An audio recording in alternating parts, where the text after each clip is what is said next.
La prochaine game qui vient d'être lancée pour le joueur... rien du tout.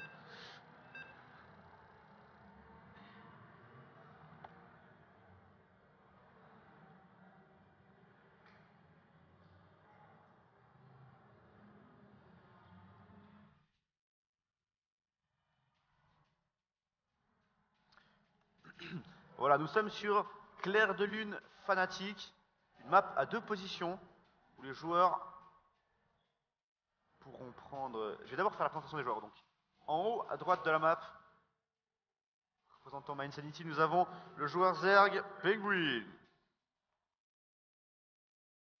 Et son adversaire en rouge, Protoss, représentant également Mindsanity, il s'agit de Lions. Donc sur cette map, on a la particularité d'avoir des rochers protégeant notre deuxième base qu'on peut positionner derrière notre première base. Donc notre troisième base se trouvera à l'avant. C'est une particularité spéciale sur cette map ainsi que sur la troisième map. L'avantage, c'est que ces types de maps permettent parfois des types d'agression un petit peu plus rapides, comme un rush sur ces rochers. Ensuite, on arrive à monter dans la première base directement ou détruire la deuxième base de notre adversaire, suivant notre choix. Si l'adversaire ne casse pas les rochers ici, il devra ensuite dire GG simplement en fait. Ça sera perdu simplement. Le joueur Lions, lui, qui prend un premier gaz ici avec cette fois-ci le portail en premier. Donc on a cette fois-ci un ordre de construction différent de d'habitude.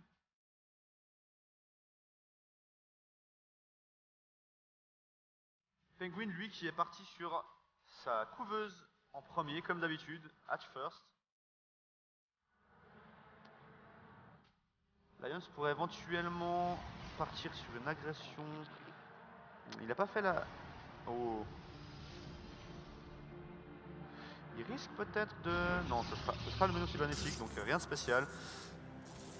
Si le Protoss a posé Forge d'abord, il peut venir poser un pylône ici et faire des canons à photons. Et à ce moment-là, le Zerg doit sortir des drones, essayer de tuer les canons, et ça demande beaucoup de gestion de la part des deux joueurs. Le joueur Zerg, lui, qui est en train de faire son bassin génétique et vient de prendre un gaz qui va lui permettre de faire le speed pour les Zerglings, pendant que le joueur Protoss, lui, prend sa deuxième base à l'avant. Donc ça lui permettra d'avoir un wall ici, donc poser quelques bâtiments de ce côté-ci, et ensuite, plus tard dans la game, venir poser sa troisième base ici, mais être plus tranquille pour poser sa troisième base que de la poser ici. Car ici, il y a déjà des rochers de défense naturels, donc des rochers de base. Le joueur Protoss qui vient prendre la tour Xel'Naga ici, afin d'avoir un champ de vision.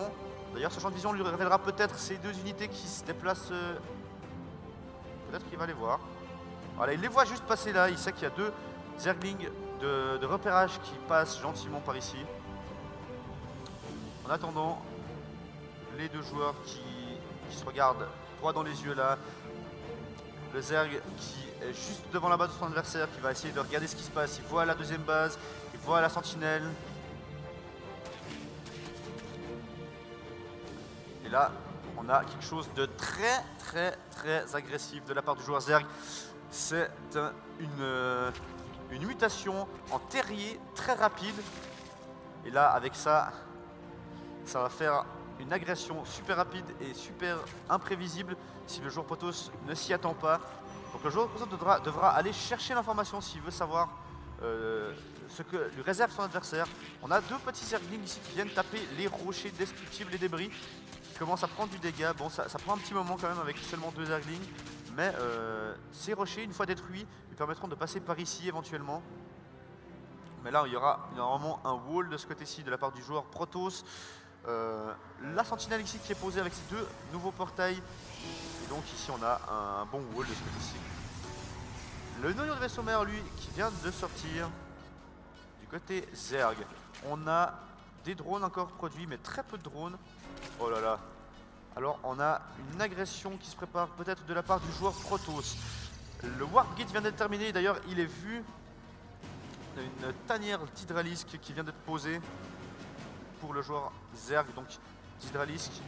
Et là, ça va être très difficile à défendre. Hein. On a les premières unités qui sortent, 4 zélotes positionnés ici, qui viennent d'être créés sur à la base de ce pylône.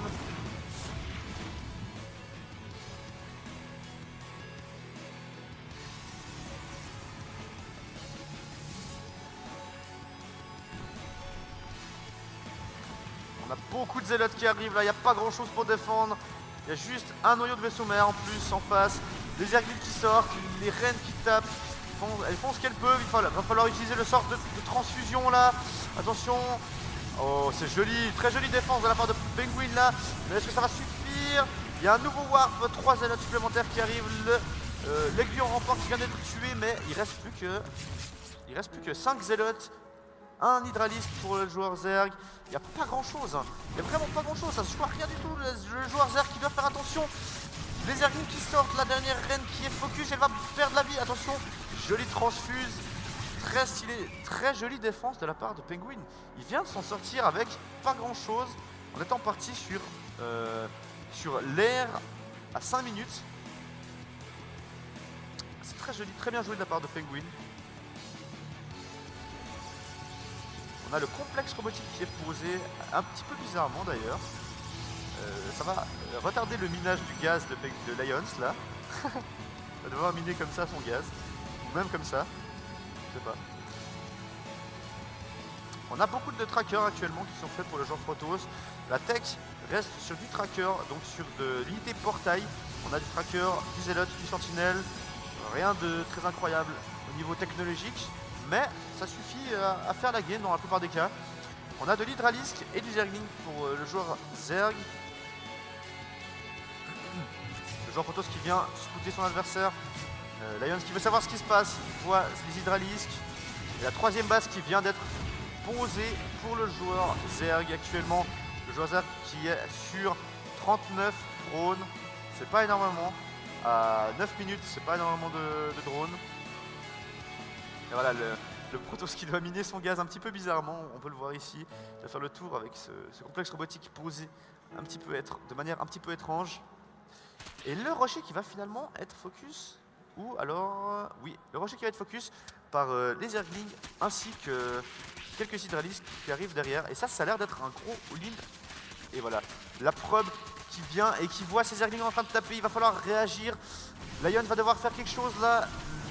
La gate qui lui permet pas de passer ses unités, alors il doit détruire ce portail afin de pouvoir défendre ce flanc. Il va devoir détruire ce rocher s'il veut pouvoir défendre sa première base. Les Zerglings qui ont fait demi-tour. Bon d'accord, c'est un choix. Alors c'est du brain, c'est du gros brain. Là il va passer de l'autre côté maintenant. L'observeur qui voit pas. Les unités qui sont en train d'arriver de l'autre côté. Attention Lions, il doit être attentif ici. Dès qu'il verra le bout du nez d'un Zergling. Et voilà, le Zergling qui arrive et il arrive à entrer. Il focus le canon à photon qui va tomber. On a une surcharge photonique et le Nexus qui commence à tirer et faire des dégâts. Les hydralisques qui n'ont pas la vision sur la zone du haut, on peut le voir ici. Il ne peut pas tirer sur les unités qui sont dans la hauteur. Et Penguin qui doit back après ça. Pas énormément de dégâts qui a été fait de la part de Penguin, mais quand même, on a le premier Colosse qui vient de sortir. Ça c'est pas bon pour Penguin. Il n'y a pas grand chose. Quoique, on a une aiguille. Ça pourrait faire le taf.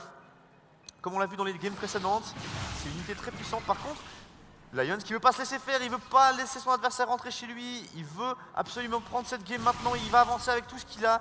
C'est pas grand chose, mais c'est quand même une armée conséquente par rapport à ce que Penguin a actuellement. Les unités de Penguin ne sont pas encore sorties. Il peut pas encore. Et Lions qui back. Donc Lions, c'était une mise de pression. Une mise de pression de la part de Lions. Lions qui va devoir à nouveau avoir affaire à ces unités géniales. Ces unités aériennes géniales. Qui vont venir être une échine dans le pied de l'ami Lions. Ça va être compliqué pour lui. Beaucoup de gateway, beaucoup de... Oh, est-ce que c'est vu? Est-ce que c'est vu? L'aiguille est-elle vue?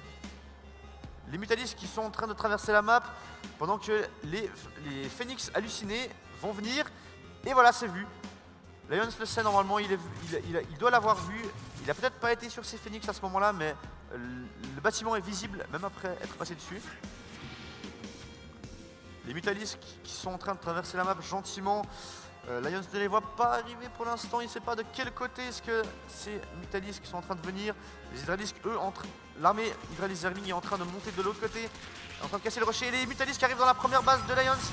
Ils commencent à focus, le premier canon à photon, le deuxième canon à photon qui est focus. Le premier n'a toujours pas été tué. Ah, mais il y a eu un petit micro-trip qui a été fait. Les propres qui commencent à être tués. Il y a déjà 13 kills de collecteurs, 18 kills de collecteurs.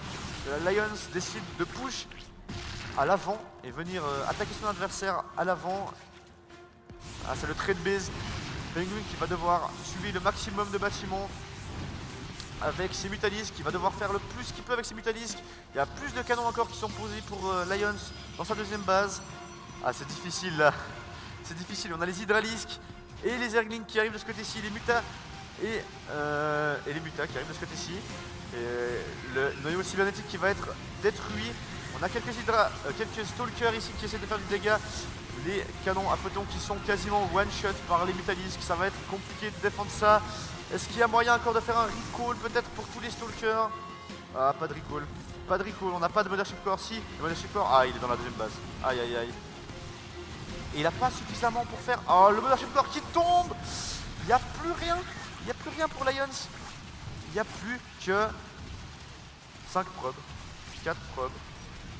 Les 3 probes qui sont ici, et peut-être une probe planquée quelque part.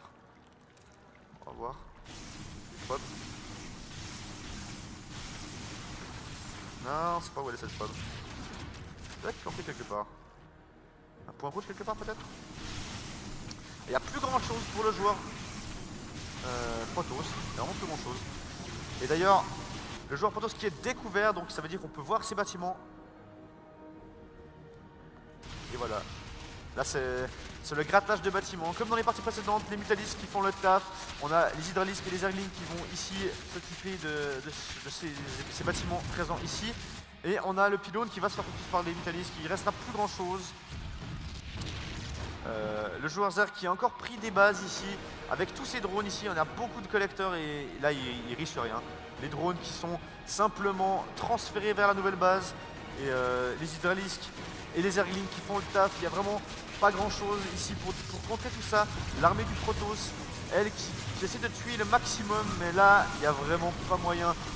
Il ne sait peut-être pas ce qu'il attend. Il y a encore des Mutalisques qui vont sortir de ce côté ici.